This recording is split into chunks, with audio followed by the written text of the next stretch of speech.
গৌর নিত্যানন্দের অপার করুণায়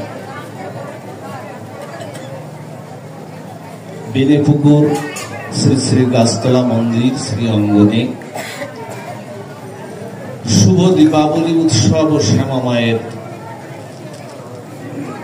পূজার এই আয়োজন পরবর্তী এই বিজয়ের মহামায়েন্দ্রক্ষণে যে সকল সাধুগুরু বৈষ্ণব মন্ডলীর সুধী সজ্জন, জগৎমাতার অংশভূতা কল্যাণিয়া মাতৃমণ্ডলী, যারা অপ্রাকৃত অনিন্দ সুন্দর সেই সচ্চিদ আনন্দময় সেই প্রেমমূরতি শ্রী ভগবানের নাম গুণ মাধুর্য রস পান শ্রবণরত হয়ে এই কুসুম ভগবত কাননে উপনীত হয়েছে। পাঠের প্রারম্ভে সকলের চরণে সহস্র দণ্ডবত প্রণতি নিবেদন করি, আমার প্রতি কৃপাশীষ দান করুন।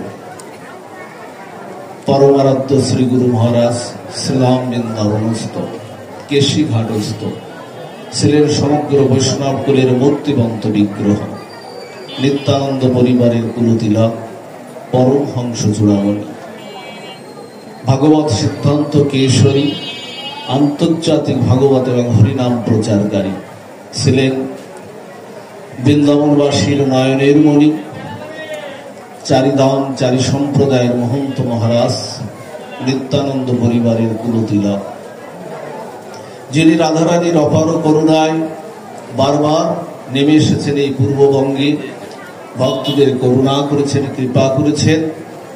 সেই পরমারাধ্য শ্রী গুরু মহারাজ মহন্ত মহারাজ নিত্যলীলায় প্রবিষ্ট 108 মোরারিদাস বাবাজির চরণ কমলে ভুয়ো ভুয়ো ভ্রুণ্ঠিত দণ্ডবত প্রণতি নিবেদন পূর্বক যৎকিঞ্চিৎ ভাগবতী পাঠে প্রবিষ্ট হচ্ছে। শুধু ভক্তমণ্ডলী,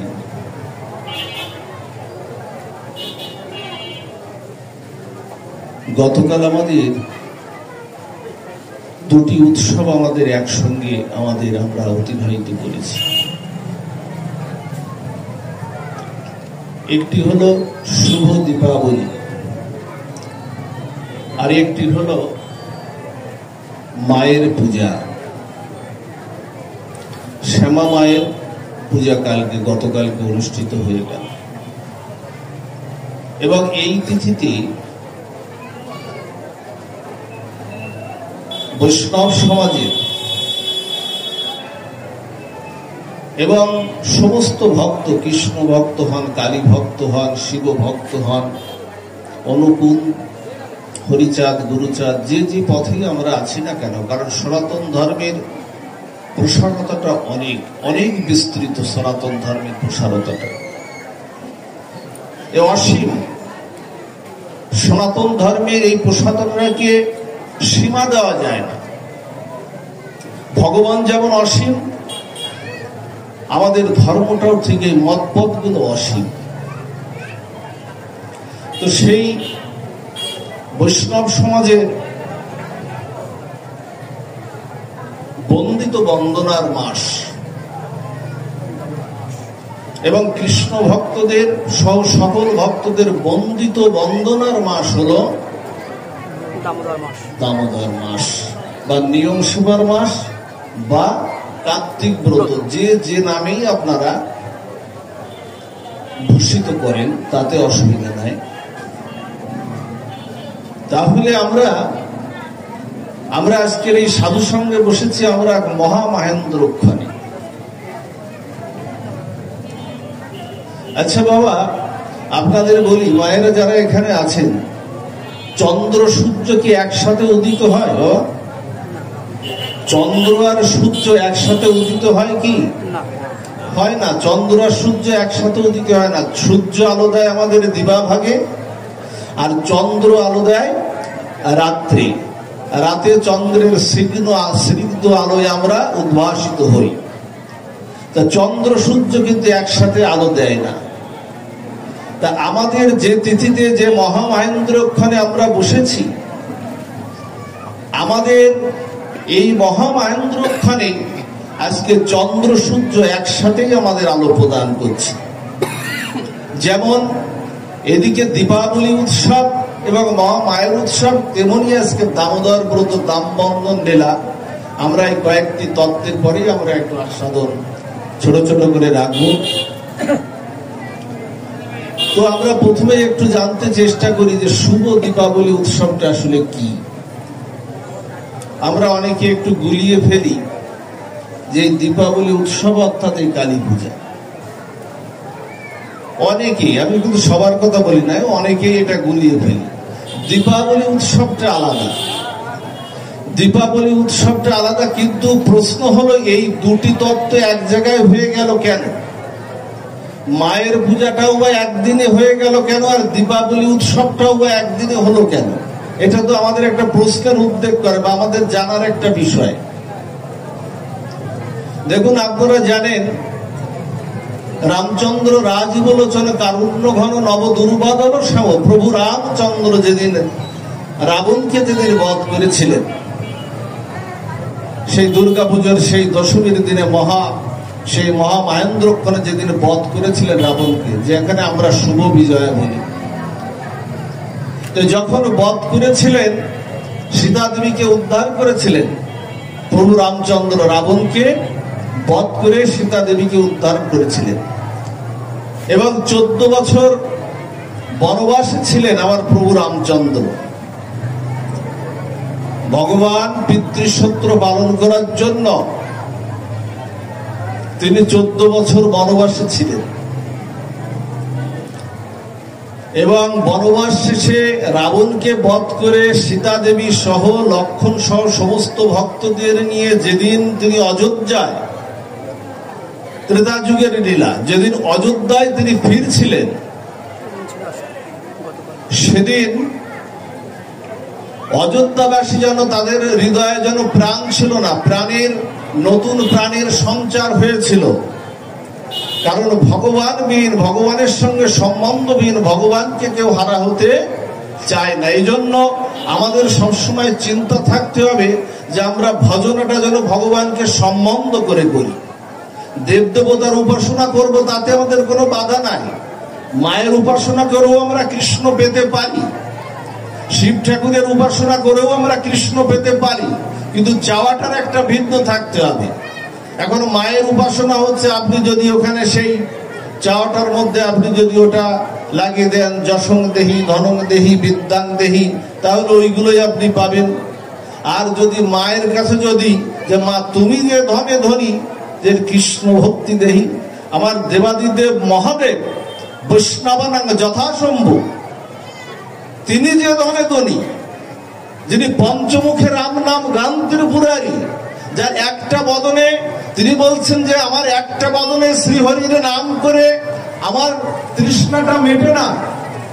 তাই এইরকম যদি আমি 1000 লক্ষ বদন পেতাম, যদি আরো কর্ণ পেতাম, আরো যদি আমি কর্ণ পেতাম, কর্ণ পেয়ে আমি যদি প্রভুর রাম গুণগান কীর্তন আমি যদি করতে পারতাম, তাহলে আমার সাতটা আমার মৃত্য। এটা হচ্ছে দেবাদিদেব মহাদেবের কথা, তার কাছে কৃষ্ণ ভক্তি পাওয়া যায়, কিন্তু চাওয়াটার ভিন্ন থাকতে হবে। কিন্তু আমরা তো চাইতে পারি না, আমরা দেবতার পুজো আমরা করি, কিন্তু আমাদের চাওয়াটা থাকে না। এই জন্য দুঃখটাও আমাদের আসে। এই জন্য চৈতন্য চরিতামৃত বলছে যে সম্বন্ধ করিয়া ভজে কৃষ্ণ তারে নাহি ত্যাজি, আর সব মরে অকারণে। এই জন্য সম্বন্ধ কি? সম্বন্ধ অভিদেহ প্রয়োজন। সম্বন্ধ কি আমাদের? কৃষ্ণ। অভিদেহ হলো ভক্তি, প্রয়োজন হলো প্রেম। তাহলে 3টা তত্ত্ব আমরা তো বুঝলাম না। এই তত্ত্বগুলো ভাগবত পাঠ দেওয়া মানে তত্ত্বগুলো একটু বোঝা যায়। আমরা জানলাম যে সম্বন্ধ, অভিদেহ, প্রয়োজন। সম্বন্ধ হলো আমাদের জগৎ সংসারে কে? কৃষ্ণ। অভিদেহ হলো ভক্তি, আর প্রয়োজন হলো প্রেম। প্রেম ছাড়া আপনি কিন্তু ভগবানকে এই কলিযুগে লাভ করতে আপনি পারবেন না, কারণ ভগবান কিন্তু প্রেমেরই বশীভূত। জ্ঞান কর্ম যোগ ধর্ম নহে কৃষ্ণ বশ, কৃষ্ণ বশ হেতু প্রেম ভক্তি রস পাবেন না। জ্ঞানের বড়াই দিয়ে, বিদ্যার বড়াই দিয়ে, ধন জন্মার পাণ্ডিত্যের বড়াই দিয়ে কৃষ্ণ আপনি পাবেন না। কৃষ্ণ পেতে গেলে চাই ভক্তি, কৃষ্ণ পেতে গেলে চাই প্রেম। আরো পয়ারে লিখেছেন চৈতন্য চরিতামৃত যে পঞ্চম পুরুষার্থ কৃষ্ণই মহাপ্রেমধন, কৃষ্ণের মাধুর্য রস করায় আস্বাদন, একমাত্র প্রেমা হইতে হই আমি কৃষ্ণ রস, আর প্রেমা হইতে পাই কৃষ্ণ সেবা সুখ রস। এই মা, এই তুমি এই বসে পড়ো, আর এগুলো ভাগবত পাঠ হলে আর এগুলো দেওয়া যাবে না, চুপচাপ বসে পড়ো। যে কথা বলছিলাম, সেই ত্রেতা যুগের সেই ভক্তরা যারা রামচন্দ্র বিহিত 14 বছর তারা সেই যন্ত্রণা কাতর হয়ে তারা কাটিয়েছিল। আজ তাদের প্রভু ফিরছেন, আজ প্রভু ফিরছেন। তাই অযোধ্যাবাসী সেদিন লক্ষ লক্ষ দ্বীপের সারা বলি রেখেছিল, শুভ দীপাবলি। দ্বীপ যোগ সন্ধি বিচ্ছেদ করলে কি দ্বীপ যোগ আবলি, অর্থাৎ দ্বীপের সারা বলি। সেদিন তো আমাদের মতো এরকম বিদ্যুৎ ছিল না। সেদিন পথের দুধারে আমার প্রভু রামচন্দ্রের জন্য প্রতীক্ষায় সমস্ত অযোধ্যাবাসী লক্ষ লক্ষ দ্বীপ সেদিন জেলেছিল। এবং লঙ্কা থেকে 21 দিন পরে, দেখুন দুটি তত্ত্বের কি অপূর্ব সংমিশ্রণ। লঙ্কা থেকে হেঁটে 21 দিন লেগেছিল, 21 দিন লেগেছিল সেই অযোধ্যায় ফিরতে, 21টা দিন লেগেছিল। আবার দুর্গাপুজোর 21 দিন পরে এই কালী পূজাটা না মা, আমরা তো জানি দুর্গাপুজোর ঠিক 21 দিন পরে কালী পূজাটা না। তাহলে এই 21 দিনের সঙ্গে এই 21 দিনের একটা তত্ত্বগত একটা মিল এখানে কি রয়ে গেছে। কেমন?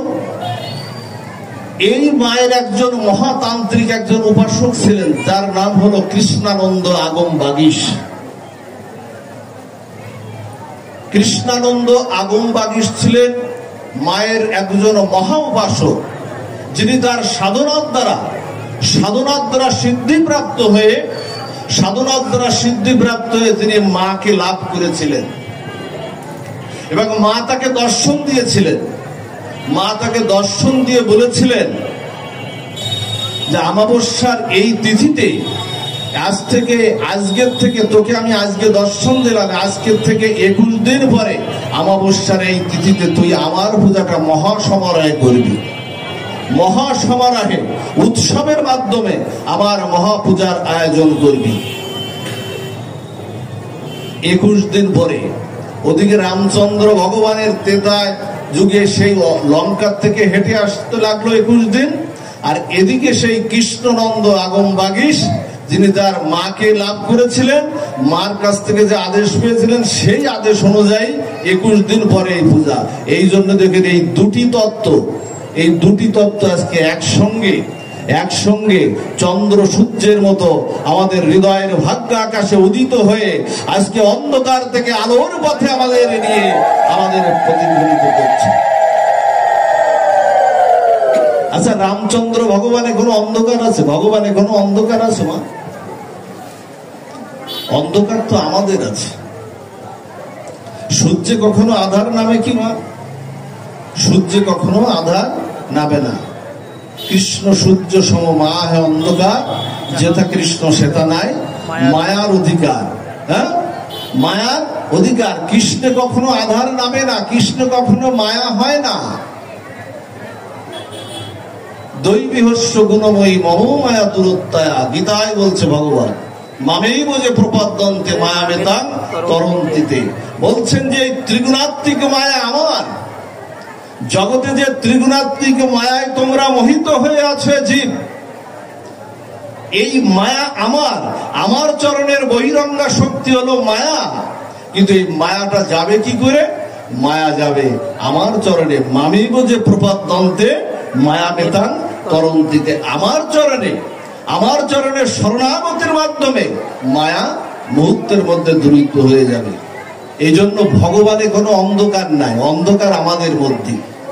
কলুষতা, হিংসা, বিদ্বেষ, অনন্ত চাওয়া পাওয়া, এগুলো আমাদের ভিতরে অন্ধকার। ভগবানে অন্ধকার নাই। এই জন্য দীপ তো সেই ত্রেতা যুগে জ্বেলেছিল। আজও আমরা জ্বালি কেন দীপ? ভগবান রামচন্দ্রের জন্য জ্বালি না। ভগবান রামচন্দ্রের জন্য তাকে সম্বন্ধ করে, হে প্রভু আমি তো অন্ধকারে আছি, তুমি আবার অন্ধকার থেকে আলোর পথে নিয়ে যাও।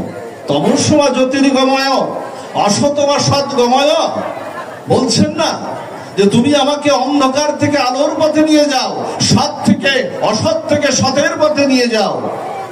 এই জন্য আমাদের হৃদয়ের অন্ধকার দূর করার জন্য এই দীপ জ্বালা, ভগবানের জন্য না। ভগবানে কোনো অন্ধকার নাই। দেখবেন এই যে মাসটা নেওয়া, এই মাসটা সম্বন্ধে অনেকে আমরা খবরও জানি না।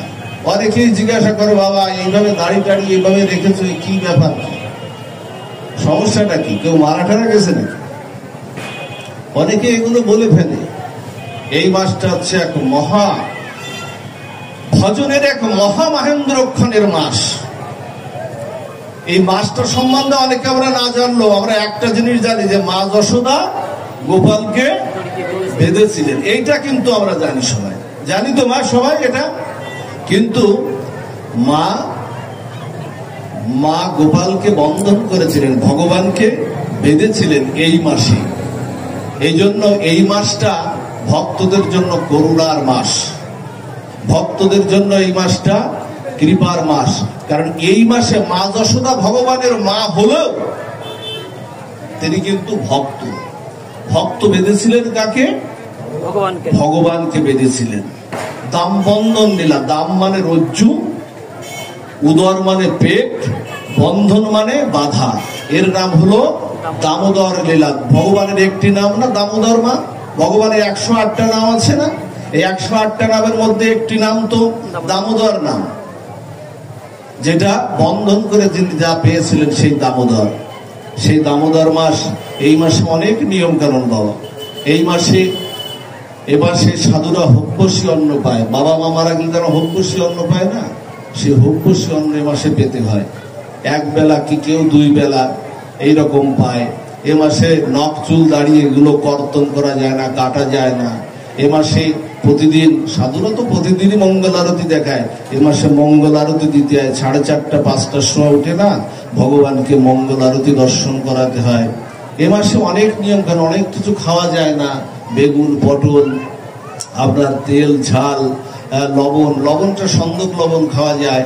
এইরকম বহু নিষিদ্ধ আছে এ মাসে, বহু নিষিদ্ধ। আর হরিজাগরণ, প্রাতঃস্নান, হরিজাগরণ, জপমালা নিয়ে জপ, এইরকম বহু নিয়ম কানুনের সমাহার হলো এই মাসে।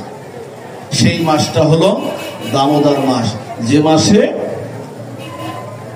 ভগবান গোপালকে বেঁধেছিলেন। বেঁধেছিলেন কে? মা যশোদা। মা যশোদা এই মাসে বেঁধেছিলেন। এই জন্য শাস্ত্র কি বলছে জানেন? এই কথাগুলো শুনলে আপনাদের হয়তো একটু ভয়ও লাগতে পারে। শাস্ত্র কি বলছেন, তবুও শাস্ত্রের কথা আমাদের একটু বলতে হবে। এই মাসটা যদি কেউ এত নিয়ম কানুন কেউ যদি না মানতেও পারে, আপনাদেরকে বলে যায় গীতায় ভগবান বলেছেন, গীতাটা সবাই একটু পড়বেন। মা বাচ্চাদের হাতে জন্মদিনে খেলনা টেলনা তুলে না দিয়ে, পিস্তল তুলে না দিয়ে, ভালো ভালো গাড়ি না তুলে না দিয়ে, একটু প্রতিদিন জন্মদিনে না প্রতিবার আসলে না, আর ওই যে কেক টেক কাটে না, ওটা আমাদের সংস্কার না, ওটা খ্রিস্টান ধর্মের। ওই যে কেক কাটেন না আপনার, খ্রিস্টান ধর্মের সংস্কার, ওটা আমাদের সংস্কার না। আমাদের সংস্কার কি? ভগবানকে পরমান্ন দিয়ে, সেটা তুলসী পত্র দিয়ে নিবেদন করে, ওকে চন্দন দিয়ে, ধান দিয়ে, দুব্বা দিয়ে, প্রতিটি সনাতনী, প্রতিটি তত্ত্বের মধ্যে বড় এক অপূর্ব দর্শন রয়েছে, যা অন্য কোন ধর্মের মধ্যে এই দার্শনিক গুলো আমাদের নাই। চন্দন দেওয়া হয় কেন? ওর সুগন্ধ যেন, ওরে চন্দন দিয়ে আমি অভিষিক্ত করলাম, ওর সুগন্ধ যেন সমাজের কল্যাণে বিলাত করে। হলুদ দেওয়া হয় কেন? হলুদ দিয়ে যেন ওর নিরোগ থাকতে পারে, সারা জীবন নিরোগ থেকে যেন সমাজের কল্যাণ করতে পারে। দুব্বা দেওয়া হয় কেন? দেখুন দর্শন, দেখুন দুব্বা হলো আয়ুর প্রতীক। হ্যাঁ, দুব্বাকে যতই আপনি পদপিষ্ট করেন, ও দেখবেন কিছুক্ষণ পরে আবার, কিছুদিন পরে আবার দাঁড়িয়ে আছে। দুব্বার ওজনও বহুদিন ওর আয়ু হয়ে সমাজে যখন কল্যাণ করতে পারে। ওকে দেওয়া ধান্য দেওয়া হয়। ধান দেওয়া হয় কেন? ধান্যটা দেওয়া হয় ওর জন্য ঐশ্বর্য। ধান্য হলো লক্ষ্মী দেবীর প্রতীক, ওর জন্য ঐশ্বর্যটা বৃদ্ধি পায়, ওর জন্য ধনধান্যে ও যেন সমৃদ্ধি হয়ে ও যেন সারা জীবন থাকতে পারে। আর ওকে পঞ্চপ্রদীপের আলোয় ওকে ভগবানকে একটু পরমান্ন রন্ধন করবেন। ভগবানকে পরমান্ন রন্ধন করে না, ওটা তুলসী পত্র নিয়ে নিবেদন করে। ভগবানের যা প্রিয়, ভগবানের সবচেয়ে প্রিয় হলো পরমান্ন, যা উনি ভালোবাসেন। সেই ভালোবাসার সেই বস্তুটা, দ্রব্যটা তাকে দিয়ে সেটা প্রসাদ রূপে আপনি ওর বদলে তুলে দেবেন। এই হলো আমাদের সনাতন ধর্মের কৃষ্টি কালচার। আর অগ্নিকে দেওয়া হয় কেন? আচ্ছা, এত জিনিস থাকতে পৃথিবীতে অগ্নিকেই ঋষিরা বেছে নিলেন কেন? এত পৃথিবীতে এত ভালো ভালো জিনিস থাকতে ভগবানকে আরতির জন্য অগ্নিকে দেওয়া হয় কেন? অগ্নিকে দেওয়া হয় কেন জানো? অগ্নি হলো পৃথিবীর সব জিনিস দূষিত হয়ে গেছে। জল দূষণ হয়ে গেছে, বায়ু দূষণ হয়ে গেছে, শব্দ দূষণ হয়ে গেছে, দ্রব্যাদিত দূষণ হয়ে গেছে। দূষণ নাই কোথায়? জলবায়ু সম্মেলন হচ্ছে চতুর্দিকে, সব জায়গা দূষণ হয়ে গেছে। একমাত্র অগ্নিকে কেউ দূষণ, আগুনকে কেউ দূষিত করতে পারেনি। বরং আগুনের সংস্পর্শে যারা এসেছে তারাই শুদ্ধ হয়ে, শুদ্ধ থেকে শুদ্ধাতীত হয়েছে। শুদ্ধ হয়ে যায় না? এই জন্য ঋষিরা বলছেন ভগবানকে দিতে হলে তার প্রিয় বস্তুটা, সেই শুদ্ধ বস্তুটাই দাও, যা পৃথিবীতে আজও কেউ অশুদ্ধ করতে পারেনি, সেই বস্তুটাই ভগবানকে দাও। এই হলো আমাদের। এই জন্য গীতাটা আমাদের একটু পড়া চাই। গীতার জন্মদিনে কি করতে হবে? হাতে একটা গীতা তুলে দিতে হবে। কারণ গীতা যদি না দেন তুলে, এই সমাজের কখনো কল্যাণ হবে না। এইরকম দুর্গা পুজো, কালী পুজো যদি হাজারটাও করেন, কোনো কাজ হবে না। যদি সমাজ সংস্কার করতে হলে, এই সনাতন ধর্মের প্রভূত কল্যাণ সাধন করতে হলে অবশ্যই শ্রীমদ্ ভগবদ গীতা তুলে দিতে হবেই হবে। এর কোনো এছাড়া আর কোনো বিকল্প কোনো পন্থা নাই। গীতায় ভগবান বলেছেন, যে জায়গাটার থেকে আমরা অন্যদিকে ডাইভার্ট হয়ে গেলাম, গীতায় ভগবান বলছেন যে স্বল্প উপাস্য ধর্মস্য ত্রায়তে মহত ভয়া। বলছে এই ব্রতটা, এই যে ব্রতটার কথা আমরা বলছি, এই ব্রতটা যদি অল্প পরিমাণেও কেউ করে, আমাদের সনাতন ধর্মের দেখুন কত বড় মাহাত্ম্য। আপনাকে জোরাজুরি করবে না সনাতন ধর্ম, সনাতন ধর্ম জোরাজুরি করবে না। বলছেন যে গীতায় বলেছেন যে স্বল্প উপাস্য ধর্মস্য ত্রায়তে মহত ভয়া। এই ব্রতটা যদি কেউ অল্প পরিমাণেও করে, মানে কেউ যদি এই ব্রতটা নিরামিষ খেয়েও যদি শুধু পালন করে, কোনো কিছু নাই, চুল দাড়ি কত্তলের বিষয় নাই, আপনি কাটবেন, সবকিছু করবেন, কিন্তু এই ব্রতার নিরামিষ খেয়ে ভগবানকে যদি একটু ভোরে যদি মঙ্গল প্রদীপ দেখানো হয়, আর সন্ধ্যায় দেখবেন আকাশ প্রদীপ যদি দেখানো হয়, ভগবান বলছেন কি, ওর অল্প পরিমাণে উপাসনার জন্য ওর জন্ম জন্মান্তরের সমস্ত পাপ আমি বিদূর করে আমি কৃষ্ণ ভক্তি দিয়ে আমার কারণে আমি নিয়ে নেব। এটা ভগবানের প্রতিশ্রুতি। অল্প পরিমাণেও যদি কেউ ভজন করে, এই মাসটা হলো সেই মাস। আর এই মাসটা যদি কেউ ভজন না করেন, মাগো দেব দুর্লভ মনুষ্য জন্মটা গোবিন্দ আমাদেরকে এমনিতেই দেননি। ইন্দ্র দীপ্তি আর কিছু অর্থ উপার্জন, কিছু বিদ্যা বুদ্ধি উপার্জন, এর জন্য প্রভু আমাদের এই দেব দুর্লভ মনুষ্য জন্ম দেননি। 84 লক্ষ জনি ভ্রমণে এই মনুষ্য জন্ম। একটু চিন্তা করে, আমি তো কুকুর হতে পারতাম, আমি তো শিয়াল হতে পারতাম, আমি তো বাঘ বাঘের হিংস্র প্রাণী হতে পারতাম, কিন্তু প্রভু কত কৃপা করে আমাদেরকে এক ক্রম বিবর্তনের মাধ্যম দিয়ে, আজকে তো না বিবর্তন মানের মাধ্যম দিয়ে প্রভু আমাকে এই দেবদুর্লভ মনুষ্য জন্ম দিয়েছে। এটা কি হেলায় হারানো যায়? বা এটা কখনো হেলায় হারানো যাবে না। একটু চিন্তা আমাদের একটু করতে হবে। কখনো এই মনুষ্য জন্মটাকে যদি আজকে যদি আমার কুকুরের জন্ম হতো, আমি যদি কুকুর হয়ে যেতাম, আমি তো পারতাম না প্রভুর চরণে সকালবেলা উঠে চন্দন চর্চিত করে আমি তুলসী পত্র নিবেদন করতে। আমার যদি কুকুরের জন্ম হতো, এরকম কুসুম ভগবত কারণে আমি পারতাম না এরকম সাধু সঙ্গ করতে। আমার যদি কুকুরের জন্ম হতো, ওই নিচুকুলে জন্ম হতো, বা ব্যাঘ্র হয়ে যদি আমি জন্মগ্রহণ করতাম, এরকম সাধু সঙ্গে আমি হানিতাই হা গৌর বলে দুবাহু তুলে আমি ভগবানের কাছে আত্মসমর্পণ করতে পারতাম না। প্রভু কৃপা করে এই জন্মটা দিয়েছেন, সেই জন্মটার একটু সৎ ব্যবহার চাই। শুধু হই হুল্লোড় আর উৎসব না, এগুলো আমরা করব, কিন্তু এগুলোও করব। দেখুন কি বলছেন ভাগবত, যে কথাটা শুনলে আপনারা শিউরে উঠবেন। হরিভক্তি বিলাস স্কন্দ পুরাণে বলছে, অপ্রতন অক্ষিপে যদস্ত মাসং দামোদর প্রিয় তির্যকজনী বাপনদী সর্বধর্ম বহিষ্কৃত। বলছেন কি, এই ব্রতটা পালন না করে যদি কেউ হেলায় হারায়, ব্রত পালন না করে কেউ যদি হেলায় হারায়, আমি ভগবান স্কন্দ পুরাণ পদ্ম পুরাণে বললেন আবার তাকে তির্যক জনিতে আবার ফিরে যেতে হবে এবং তুমি সর্বধর্ম বহিষ্কৃত হয়ে যাবে। তুমি দুটো স্কুল করতে পারো, তুমি হাসপাতাল করতে পারো, তুমি দাতব্য চিকিৎসালয় করতে পারো, আরো বহু কল্যাণকর কাজ করতে পারো, কিন্তু ভগবানের সঙ্গে যদি সম্বন্ধ যুক্ত না হয়ে তুমি যদি এই কাজগুলো করো, ও কাজগুলোও তোমার বৃথা হয়ে যাবে। যেটা ভাগবত বলছে, আমার কথা না, সর্বধর্ম বহিষ্কৃত। এই ব্রতটা হলো এই ব্রতটা আমাদের, এই ব্রতে যার সীমা দেওয়া যায় না।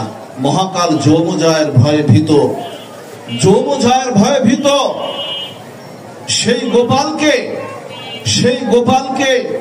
সেই অসীমের অসীমকে, সেই গোপালকে বন্ধন করেছিলেন মা যশোদা।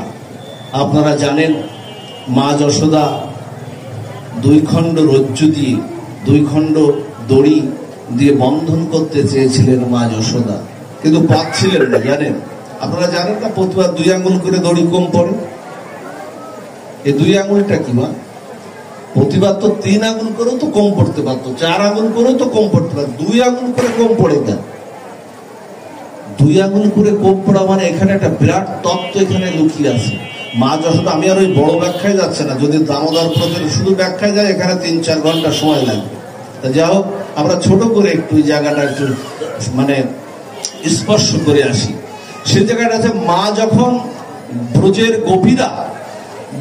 গোপীরা প্রতিদিন সকালবেলা এসে নালিশ করত, ব্রজের গোপীরা নালিশ করত, তোমার ছেলে গোপাল ননি চুরি করে খায়, আমার ঘরে গায়, ও বলে আমার ঘরে গায়, তোমার গোপালকে সামলাও, খুব দুষ্টু।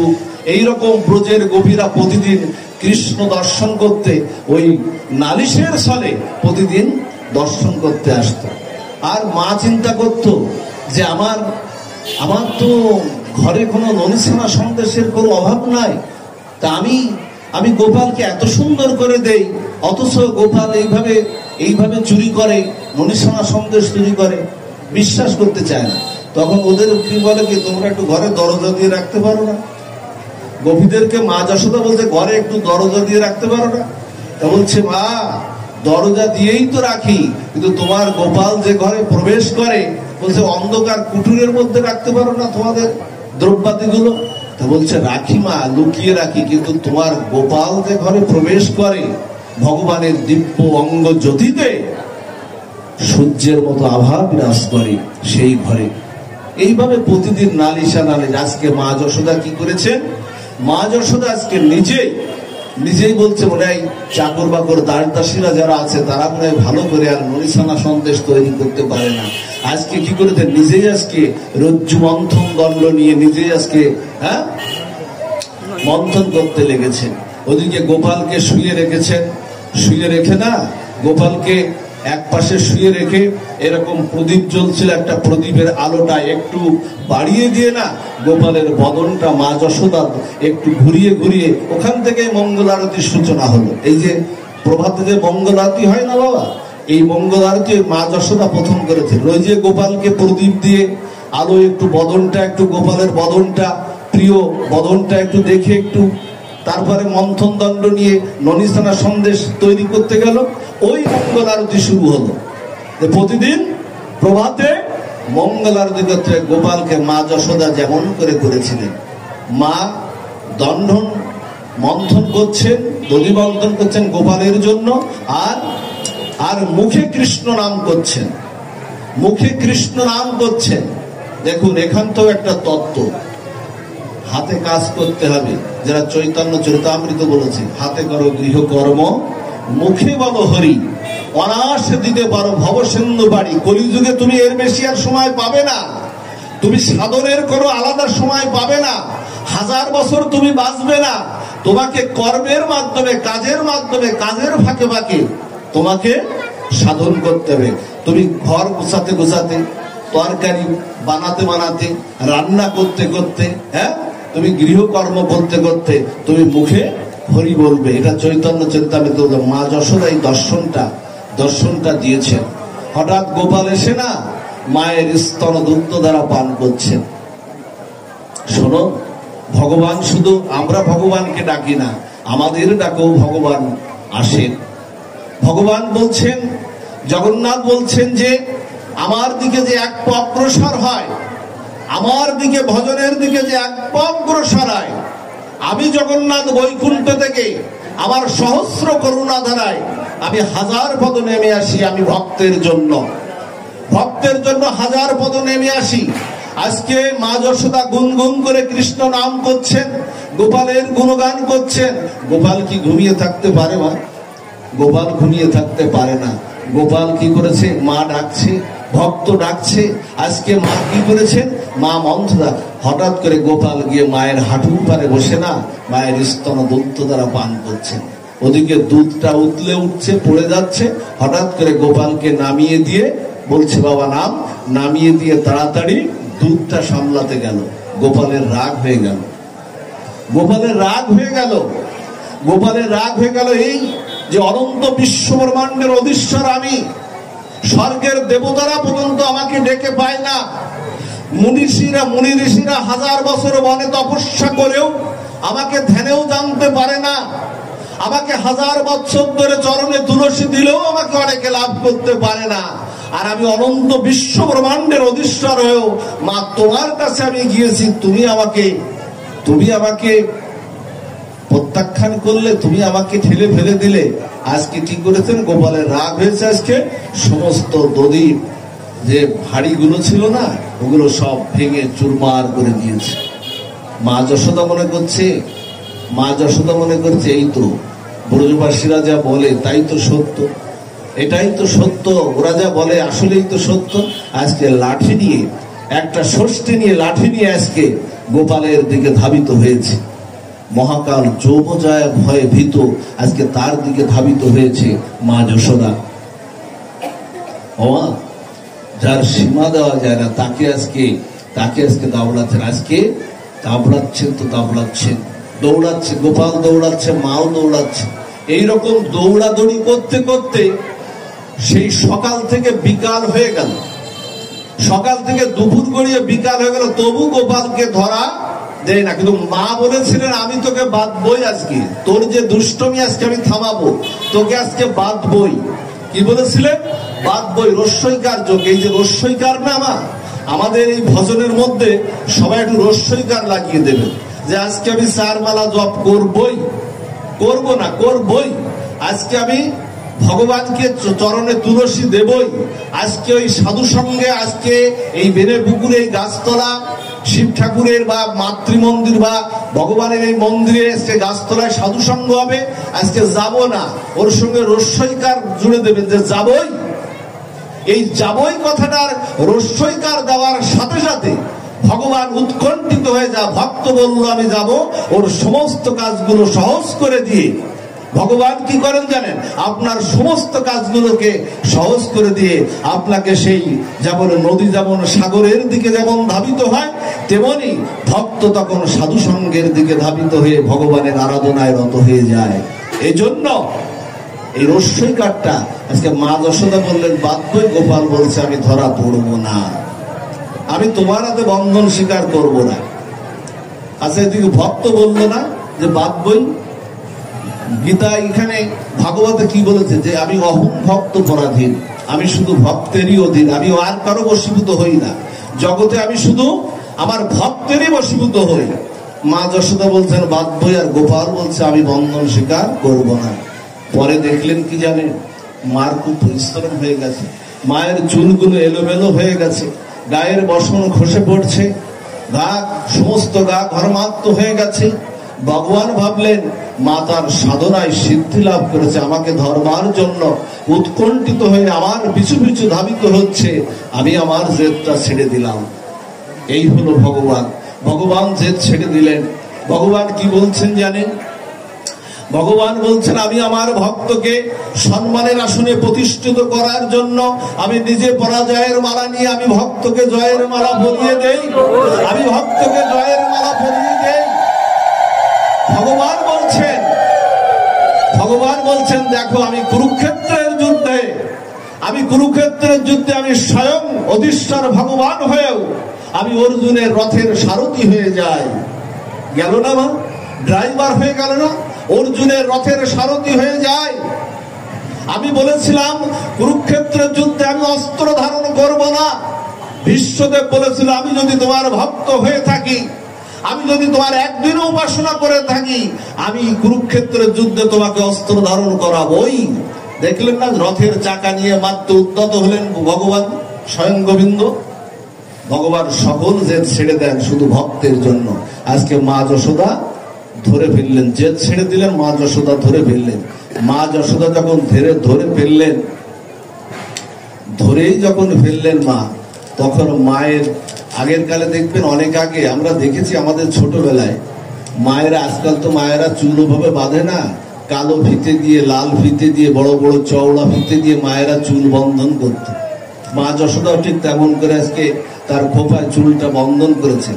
বড় ফিতে দিয়ে না, মায়ের খোপার ফিতেটা খুলে নিলেন, খুলে নিয়ে গোপালকে বন্ধন করার একটু চেষ্টা করছেন।